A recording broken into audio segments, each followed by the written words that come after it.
Everyone, good morning. আজকে সকাল সকাল স্নান টান শেষ। আজকে রান্না বান্নাও নাই, আজকে বড় রান্না করতেছে। তো আজকে আমার ছুটি। তার কোলে তরকারি হচ্ছে, এদিকে মোটর চলছে, ভালো করে শোনা যাচ্ছে না আই থিঙ্ক। একটু পরে স্কুলে যাব।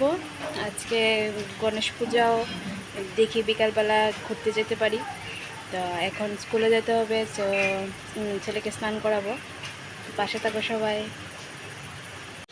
রেডি হয়ে গেছি, এখন স্কুলে যাব। সোনা বাবাও রেডি, সোনা বাবাও রেডি হয়ে গেছে। স্কুলে যাই, স্কুল থেকে এসে আবার দেখা হবে।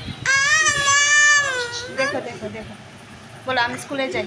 আমি স্কুলে যাই। স্কুল থেকে স্কুল থেকে চলে আসলাম, ঘেমে নিয়ে সারা অবস্থা। এখন স্নান করব, ছেলেকে স্নান করাবো। আমার এক বান্ধবী তারের বড়া দিয়েছে, তো মজা করে এখন খাবো। তো এখন ঘুম থেকে উঠে তারপর পূজা দেখতে যাবো, তো গণেশ পূজা। তো সাথে থাকো সবাই। ফাইনালি আমরা রেডি হয়ে গেলাম, এখন গণেশ পূজা দেখতে যাব। আমার ছেলেও রেডি হয়ে গেছে, এই যে রেডি। তো এখন চলো আমাদের সাথে যাওয়া যাক। অবশ্য যাওয়ার ভিডিও করতে পারবো না, এখন ফটো পেতেও সমস্যা হয়, তাই প্যান্ডেলে গিয়ে আবার দেখা হবে। টাটা।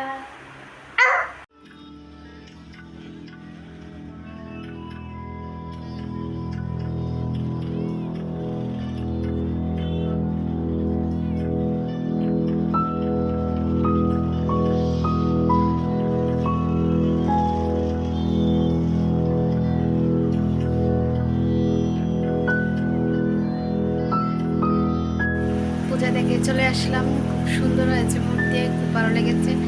আমাদের সাইডে একটা পুজোই ছিল, তারপর একটু দূরে দূরে ছিল, ছোটো বাচ্চা নিয়ে যাওয়া যায়নি, তাই যায়নি। সুন্দর করে দেখে এসেছি, আবার কালকে দেখা হবে। হ্যাপি গণেশ চতুর্থী সবাইকে, টাটা।